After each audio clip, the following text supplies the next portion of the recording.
Hi dear students, good morning. Have a good bright day. So, the last two classes we have discussed the one act play that is written by William Stanley Houghton, The Dear Departed. So, here we have discussed it through this one act play as a satirical way, and through that we have noted that how the characters undergoes with the materialistic life instead of giving the respect of the deadly one or bestowal the father.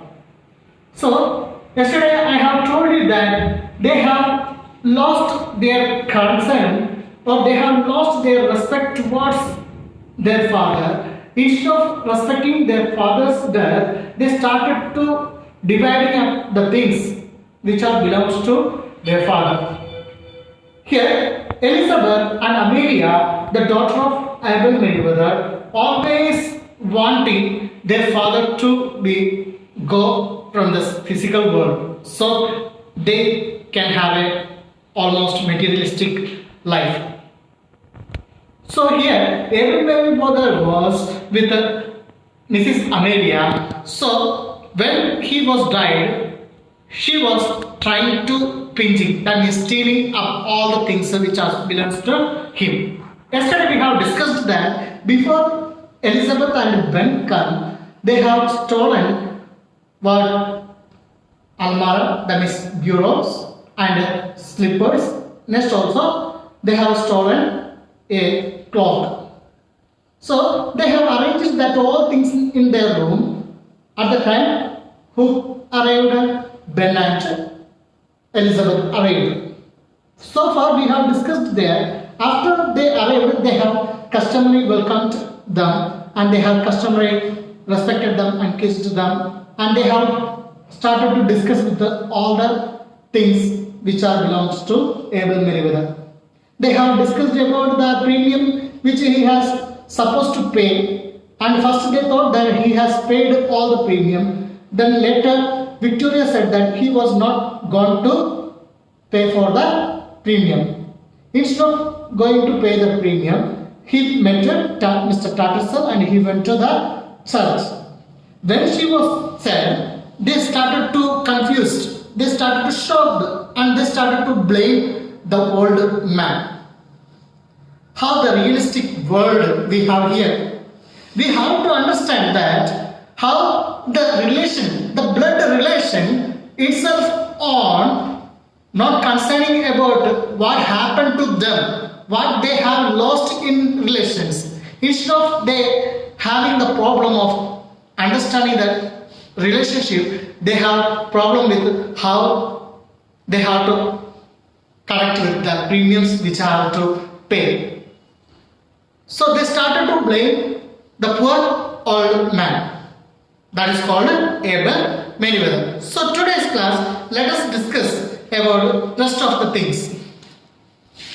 Here, Mrs. Jordan said, he is done it on purpose, just to annoy us. So the last day, Ben lastly blamed Abel Meriwether that he was an old drunken beggar. See, a blood relation has just given the name of that old man that he was a drunk old beggar, he was never paid his premium. Following the dialogue here, Mrs. Jordan exclaimed that he was purposefully irritating us. He was not paid his premiums. That was the dialogues here follows. Mrs. Slater said, after all I have done for him, having put up with him in the house 3 years, it's nothing short of swindling. Here, the meaning of swindling is cheating. She has blaming him herself. That is Mrs. Slater name. Here, Amelia, she has exclaimed or she has put upon herself blamed that I have looked after him 3 years like a servant, and totally I was disappointed. He was cheated me. He was not doing his jobs. He was not done his jobs. This is nothing else sort of cheating. Like that she was blamed herself. Mrs. Jordan here said, I have to put up with him for 5 years. Following the Mrs. Slater's words, here Mrs. Elizabeth said, Mrs. Jordan, that is called Mrs. Elizabeth said that, well, you have only take care of him for 3 years. I have take care of him 5 years. They were started to calculate the years of how they suffered with that old man for taking care. Here next, Amelia. And you were trying to take him over to us all the time. Yeah, I know that. You had taken care of him 5 years. In these 5 years, you always tried to return to him with our home. So don't tell that you had taken care of him 5 years. We know that how you take care of him. Henry follows the words. But we don't know for certain that he is not paid the premium. The last class we have discussed that without knowing this all the truth, they have started to blame. So in between the words of Mrs. Slater and Mrs. Jordan, who was come in between the words, Mr. Henry said that, why you are quarreling with each other? Let's know first of all truth, whether he had paid or not. Let's know the truth whether he has paid premium. Mrs. Slater said, okay, let us know. So she calls Victoria. Victoria, run upstairs and fetch that bunch of keys that's on your grandfather's dressing table. Now, Mrs. Slater requested Victoria to go upstairs where her grandfather was lying dead,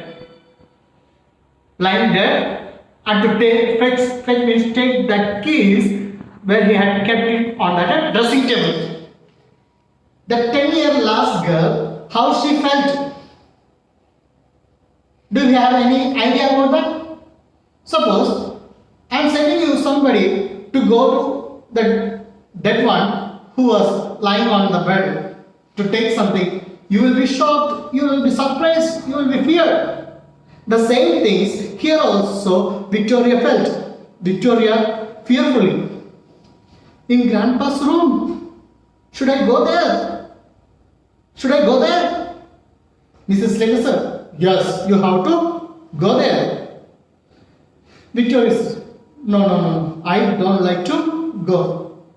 Mrs. Slater, don't talk silly. There is no one who can hurt you. Victoria goes out reluctantly. Well, see if he's locked the receipt up in the bureau. When she was reluctantly means unwillingly. When she was unwillingly started to go after where her grandfather's room. At that time, Mrs. Slater said that, let me see if he has kept it at a bureau where it was in my room. When she was said, then Ben started to rising. Ben started to stand and help her. In where? In this thing. He rises and examines it. Again he just stand, he just examines all the things. Where the receipt all? Mrs. Jordan also rising. Where did you pick that up, Amelia? It's new since last I was here. So she got eye on that bureau where that bureau was kept. Suddenly, Mrs. Jordan, that means Miss Elizabeth, asked to her sister, hey, where did you brought that bureau? Have you brought it recently? So last time when I have here, I have not seen that bureau. So they have noted that bureau and they doubted that bureau. Mrs. Slater said, oh, Henry picked it up one day. So, without any confusion, without any doubt, without any fear, Mrs. Slater, Mrs. Amelia said to her sister that, that, hey, don't worry, that was brought by Henrietta. One day, Victoria returns very scared. She closes the door after her. During this discussion, there was an incident that has noticed by Victoria, and Victoria returned with very scared face. She was closed the upstairs door, and she reached and she held on her mother, and she was very feared. She was seeing something or occasions. Victoria here says, Mother, Mrs. Lane, what is it, child? Victoria, Grandpa is getting up. Grandpa's getting up. Then all of a sudden exclaimed at the time when asked, what? Mrs. Slater, what did you say? Victoria, Grandpa's getting up. Mrs. Jordan, the child is crazy way. She was feared. She was out of her mind.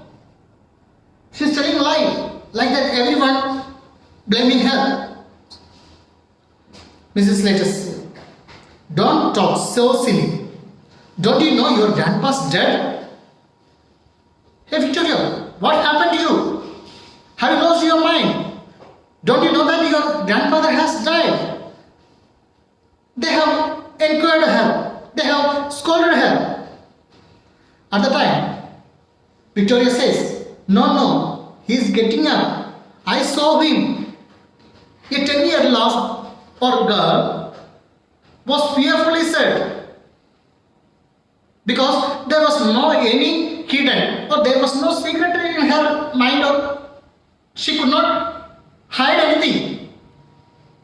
So she fearfully said, no, Mom, I saw he was getting up. All of them are transfixed with amazement. What is the meaning of transfixed? They were stunned. They were motionless in fear.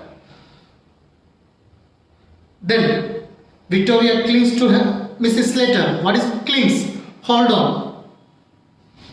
Then suddenly he has exclaimed to everybody, hey, please, quiet. Then they have heard some noise from upstairs. They look at the door. A slight chuckling is heard from upstairs. What is the meaning of chuckling? A laughing quietly with satisfaction. The old man, one who was slept at the last night, he got sufficient sleep and he woke up and he just stand and getting up in his body and he just laughed. That sound was heard downstairs. The door opens, revealing an old man clad in a faded but gay dress in brown.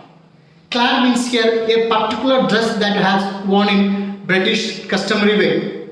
So when he getting up, he wore a customary dress and he started to walk downstairs. At the time, they were surprised to look their father. He is in his stockinged feet. He was in his socks. When he was slept, he was forgot to remove that stocking his socks. So when he come down, he was wore with that stock. Although over 70, he is vigorous and well colored. So here we have to see the description of the old man. Even though he was 70 years, he was well strong. Vigorous means well strong person and well colored person also. His bright and malicious eyes twinkle under his heavy. What is the meaning of malicious? Malicious means here evil eyes. That means vengeance. Some of the things that have somebody looks at ourselves means we have got some of amazement. Like that eyes are called malicious eyes. reddish gray eyebrows. He is obviously either the old man, Abel Meriwether, or else his ghost. Here the first part ends with some of the mesmerizing occasions that the characters started to stun, and they started to think that whether they have seen the flesh of Abel Meriwether or the flesh of other ghosts.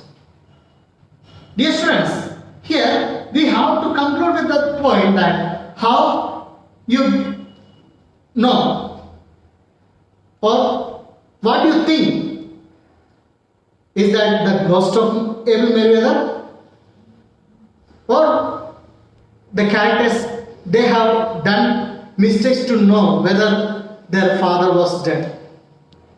So we request you to read the second part, that means Dear Departed, the second part be reading it follows, and to get the answers for the following questions. Here we finish the first part of the lesson. So we request you to write the comprehensions questions as the following of A part 1, and also I request you to fill the vocabularies that follows the page number 51. So these are the things are very easy for you to do. That is compound adjectives, like we have said somehow clear sighted, that is two words are including with the compound adjectives. So these are the things we will learn on coming classes. So I request you to write the question answers that I have followed in a part of Dear Departed 1. So thanks for listening the class. We'll meet you later.